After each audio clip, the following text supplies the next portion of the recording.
Madame O, est-ce que je vous ai entendu tout à l'heure parler d'éducation en réagissant. Est-ce que vous voulez bien vous témoigner votre expérience et comment vous agissez à votre niveau, vous vous engagez dans les écoles de votre circonscription?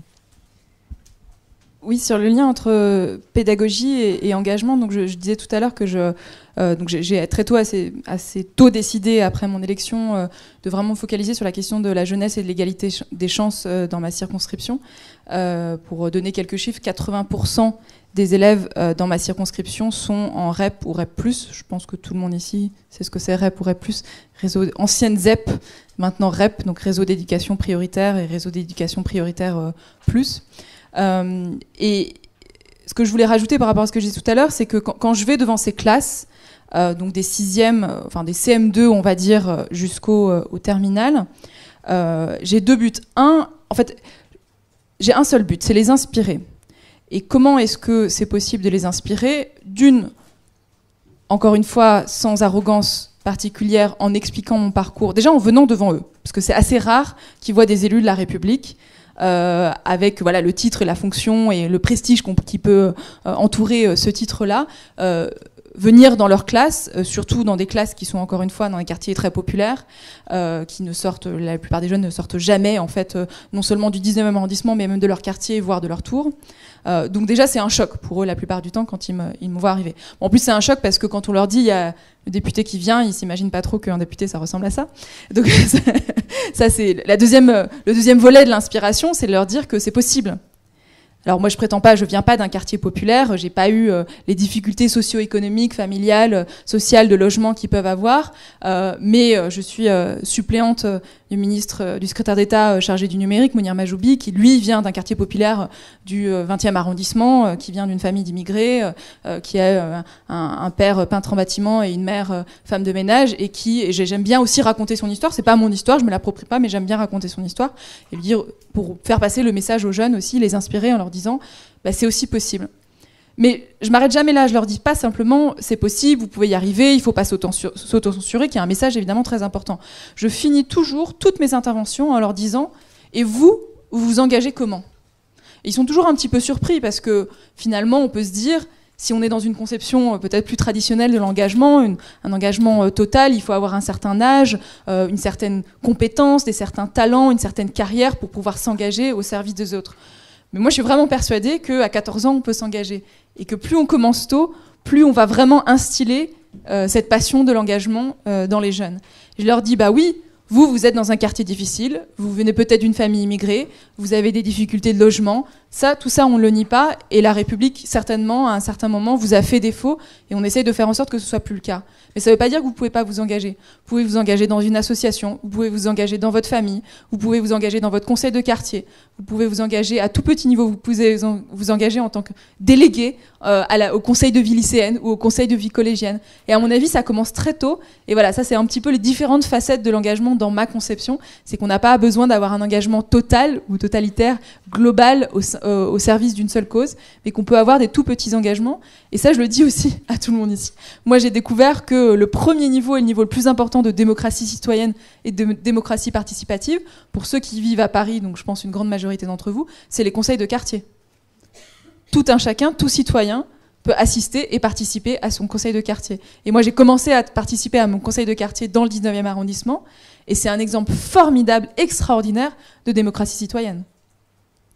Alors, évidemment, je ne vais pas demander à un enfant de 12 ans d'aller à un conseil de quartier, mais je pense qu'il y a aussi ce message en leur disant on a des choses à vous apporter et il faut que nous, élus, nous, fondations, nous, secteur privé, nous, professeurs, nous, fonction publique, nous engagions davantage pour vous parce qu'on vous a fait défaut, mais à vous aussi de vous engager. Et quand vous êtes dans le 19e arrondissement, vous pouvez avoir une situation socio-économique difficile. Vous avez des migrants, des réfugiés qui dorment sous le pont de la Chapelle ou à Stalingrad, à 2 pas de chez vous. Comment est-ce que vous aussi, vous vous engagez pour eux? Alors c'est un discours qui est un peu exigeant, il y a un peu aussi de mon éducation, mais je pense que c'est important de commencer assez tôt à avoir ce discours donc à la fois de pédagogie, d'information et d'inspiration. Ça va être la grande question qui va se poser à nous dans les mois et dans les années qui viennent. C'est qu'est-ce qu'on fait parce qu'on a besoin de l'engagement des individus, merci beaucoup, parce qu'on a besoin de l'engagement des individus et parce que les conditions de l'engagement changent, les formes de l'engagement changent, ont déjà changé, qu'est-ce qu'on fait et est-ce qu'on doit viser à ce que tous les jeunes aient une possibilité et une expérience de l'engagement? Dans ce que vous venez de dire, il y a bien cette idée sous-jacente. Pour retrouver le lien entre des jeunes aux marges de la République, compte tenu de leur situation sociale, de leur parcours personnel, etc., et puis l'ensemble de la communauté nationale, il y a un consensus qui est en train de se former sur le fait que ça passe par de l'engagement. Ça passe par de l'engagement parce que comme on a affaire à des individus de plus en plus divers, au parcours de plus en plus improbable, si j'ose dire, on ne peut pas imaginer que le creuset républicain, ce sera de les mettre tous dans le même moule. C'est ce que la République a fait depuis ses origines. La République a créé des moules, et dans les moules, on a mis des individus, et les individus sont sortis de ces moules en tant que citoyens. Et ça n'a pas si mal marché que ça. Entre l'école de la République, le service militaire, la conscription, l'expérience historique vécue au cours du XXe siècle, ça a fonctionné comme ça. Et on sait que ça ne fonctionne plus comme ça. Le débat qu'on est en train d'avoir sur le service national universel démontre l'extrême difficulté qu'on a à sortir de ce modèle pour passer au modèle suivant. C'est-à-dire qu'on voit dans les propositions qui sont faites sur le service national universel, il y a cette idée qu'à un moment, il faut tous les mettre dans le moule pour que ça fonde tout ça. Hein, il faut que les jeunes passent 15 jours en internat, et parce qu'on va les faire dormir ensemble, tant ses parents, les garçons et les filles, si possible, eh ben, on va recréer de la mixité sociale parce qu'ils vont se rencontrer. Ça suffit sans doute pas. On ne recréera pas la magie de l'école de la République de la fin du 19e siècle en faisant un stage de 15 jours. Ça paraît un peu déraisonnable. Mais quel est le modèle alternatif ? Alors moi, là-dessus, je tiens un discours à la fois d'expérience et de conviction. La France vient de réussir au cours des dernières années une expérience unique qui s'appelle le service civique. La notion de jeune volontaire dans ce pays n'existait pas il y a 8 ans. Personne ne savait ce qu'était un volontaire. Dans le monde de l'engagement, etc., on savait ce que c'était qu'un bénévole, on savait ce que c'était qu'un salarié dans une structure d'intérêt général, on savait ce que c'était qu'un administrateur de fondation, d'association, etc. On ne savait pas ce qu'était un volontaire, et au début, il y a eu des débats sur, mais alors, comment ça se situe? Est-ce qu'il ne va pas être en concurrence avec les uns, en concurrence avec les autres? Est-ce que les volontaires ne vont pas substituer à l'emploi? Est-ce que si on recrute des volontaires, on ne va pas décourager les bénévoles, etc. Et en l'espace de 8 ans, nous sommes devenus le premier pays européen pour l'engagement volontaire des jeunes, avec donc plus 123 000 jeunes volontaires l'année dernière, 150 000 cette année, et une dynamique qui continue à se développer. Il faut que nous tirions les enseignements de cette expérience réussie. Voilà un domaine dans lequel la France n'est pas en retard, mais en avance. Et donc, puisqu'on est en avance, on pourrait peut-être s'interroger un peu longuement sur les raisons de notre succès. On peut s'en vanter, on peut en être fier, ça mange pas de pain, la fierté, mais ça suffit pas. Il faut vraiment réfléchir collectivement à ce qui fait ce succès, au moteur qu'il y a là derrière, et aux conditions qui font qu'un jeune trouve quelque chose dans l'engagement. Enfin, plus exactement, parce que il y a évidemment, comme ces jeunes volontaires sont représentatifs de l'ensemble de la société, qu'il y a des surdiplômés et qu'il y a des décrocheurs, etc., toutes les expériences d'engagement ne sont pas identiques. Encore une fois, c'est pas le moule où tout le monde est fondu. Il y a une grande diversité des expériences d'engagement et des parcours, mais quand même un patrimoine commun en train de se constituer, c'est-à-dire que avoir eu l'expérience de travailler en équipe et de faire quelque chose de visiblement utile pour la société, c'est terriblement formateur. Et c'est pas moi qui vous l'affirme, ce sont les jeunes volontaires qui le disent quand on leur tend le micro, à la fin de la mission de service civique, quand on leur dit « Bon alors, qu'est-ce que tu as fait quel est le résultat? Quelles conséquences t'en tires ?» Et vous entendez toujours cette histoire, quel que soit, encore une fois, le niveau social ou le niveau d'éducation du jeune volontaire, ils vous racontent toujours ce truc. « Qu'est-ce que ça m'a transformé? Qu'est-ce que j'ai appris? Qu'est-ce que j'ai mûri ?» Ce sont des mots qu'on entend dans leur bouche. Et ça, pour moi, c'est une expérience réussie qui doit nous faire réfléchir sur la façon dont nous concevons nos parcours d'éducation et de formation. L'engagement, il a un effet de levier transformateur sur l'architecture de nos institutions. La place d'un parcours d'engagement dans l'éducation, c'est pas un peu de piment en plus dans la scolarité.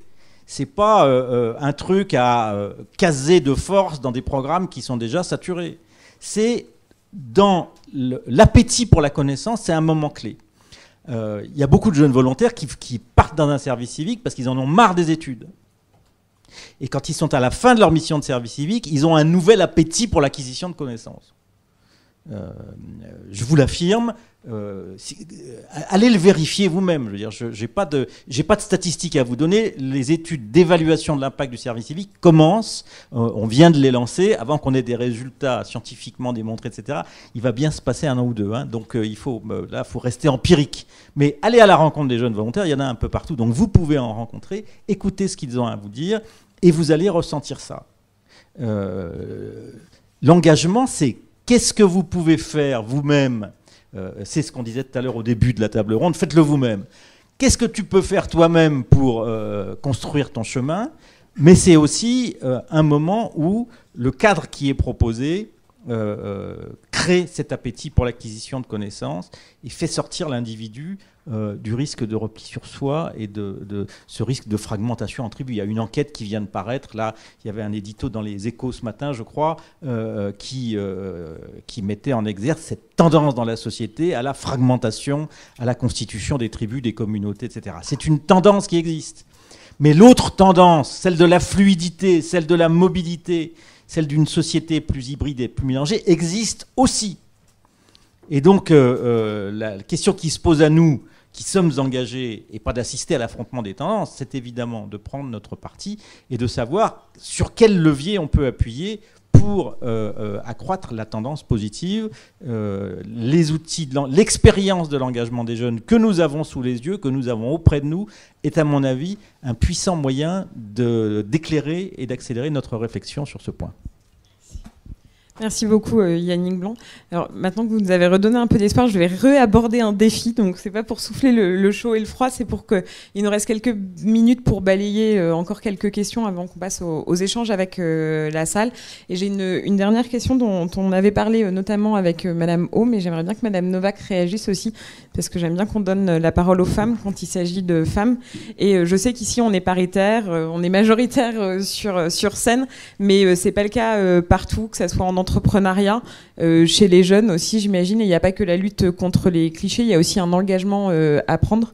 Du coup, Madame O, est-ce que vous pouvez nous expliquer, pas forcément juste votre expérience politique, mais ce que vous avez fait avant, et notamment au niveau de la place de la femme dans l'entreprise, ce qui pour moi est quand même, la visibilité des femmes à des postes dits de pouvoir, c'est quand même quelque chose qui peut permettre de changer les mentalités.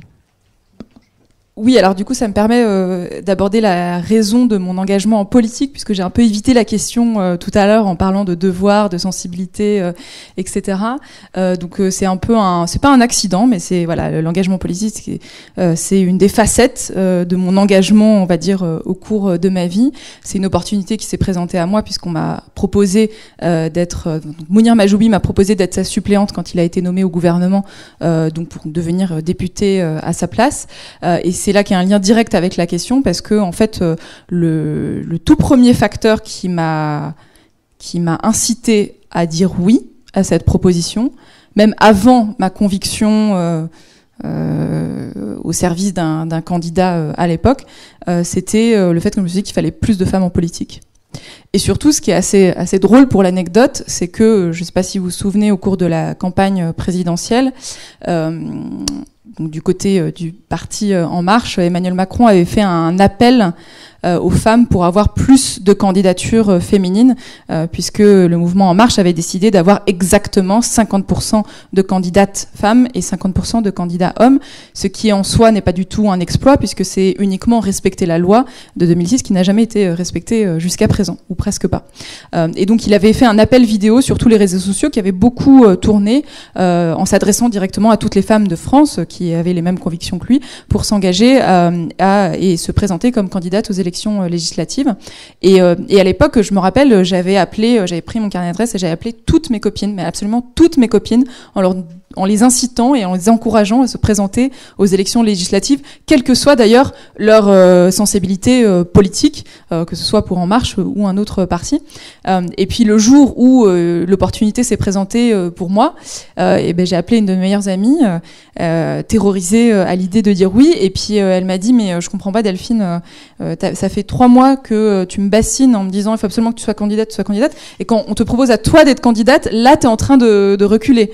Donc quelle est la cohérence dans ton discours, puisque tu essayes d'encourager toutes les femmes autour de toi à être candidates, mais par contre, quand ça vient à toi, réaction typique d'autocensure. Donc pour moi, c'était tout ça pour dire que pour moi, c'était vraiment probablement le facteur majeur qui m'a incité à m'engager en politique, parce que je me suis dit que si ça commençait pas avec moi-même, si je me disais qu'il fallait forcément se reposer sur les autres pour se proposer comme être candidate, voilà, ça serait pas, il fallait commencer à faire le boulot soi-même. Et je pense quand même qu'il y a eu une mini-révolution, je le sens dans les couloirs de l'Assemblée nationale, on a aujourd'hui quasiment 40% de femmes, et sachant qu'on est passé, on était à 27% dans la précédente législature, et comme quoi les quotas, alors c'était pas un quota, mais les quotas, moi je pense que ça marche. Voilà, on pourra avoir une très très longue discussion là-dessus, mais le fait d'avoir une augmentation numérique sensible du nombre de femmes au sein d'une institution ou d'une organisation, ça bouleverse entièrement la dynamique interne de l'organisation, ça bouleverse évidemment les mentalités, les projections, ça impacte aussi beaucoup l'attitude des hommes, mais aussi des femmes, donc je suis assez favorable à cette augmentation numérique. Merci beaucoup. Madame Novak, je vous laisse terminer. Merci. Oui, moi je dois dire que personnellement, c'est pas un problème que je me suis beaucoup posé et qui m'a beaucoup freiné dans ce que je voulais faire. Lorsque j'ai commencé à travailler dans une institution publique, j'étais recrutée à un salaire moindre que les garçons avec les mêmes études.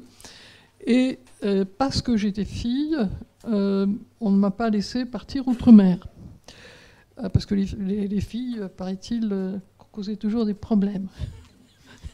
Bon, comme on ne me laissait pas partir outre-mer, je me suis fait détacher et j'y suis allée quand même. Mais je vois maintenant, dans la même institution, il y a une majorité de femmes à des postes de responsabilité. Et ça a l'air absolument naturel, alors que, de mon temps, je reconnais que c'était il y a déjà très loin, c'était dans les années 60, c'était quelque chose d'inimaginable. J'ai été la seule qui pouvait prétendre à un rang de chargé de mission. On ne me l'a pas donné tout de suite, mais aujourd'hui, ça n'existe plus. Merci beaucoup. Bon, alors du coup, on peut dire que l'engagement, c'est pas seulement de faire changer les choses, c'est peut-être aussi de les maintenir et de les faire progresser, parce que même si je n'ai jamais ressenti quoi que ce soit de discriminant lié à mon sexe par ma famille, par l'endroit où je travaille et dans toute ma carrière, mais je suis pas sûre que ça soit quelque chose d'acquis, bien au contraire.